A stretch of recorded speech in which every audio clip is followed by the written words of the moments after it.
Welcome to this video on managing the pull list in the Digby mobile app. In this video, we'll see how to access the pull list, how to check in items on the pull list, and how to confirm those holds in the WorldShare circulation interface. To begin, tap Manage Pull List from the Digby home screen. Items that need to be pulled appear in the list at the bottom of the screen. Each item includes a brief record to help you quickly identify it, including fields like title, author, publication year, and item location. Notes are visible as well if available. You can sort the list to match your workflow. Tap Sort By under the barcode field to choose how items are organized.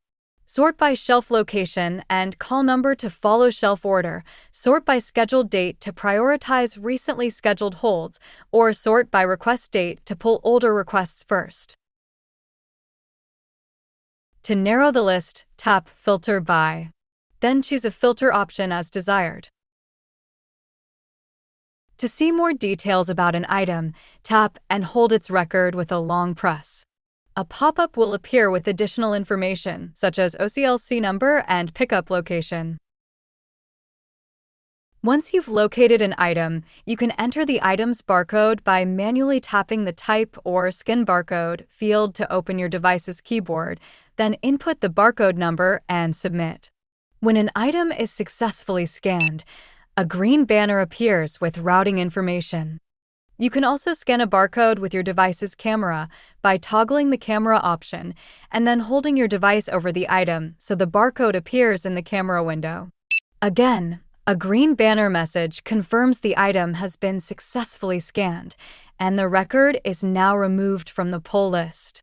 To confirm that the hold has been successful, we can visit our demonstration patrons account in the WorldShare circulation interface. After navigating to the hold screen, we see the two items we scanned, both manually and with our device camera, are listed on the patron account as ready for use.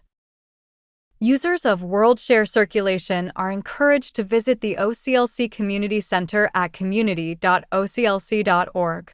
Here, you can connect with fellow circulation users, ask questions, and contribute ideas. For further information on WorldShare circulation, please visit help.oclc.org. For any queries not answered by documentation, please contact OCLC support by clicking the Contact Us link found at the top of the page. That concludes this video. Thank you for watching.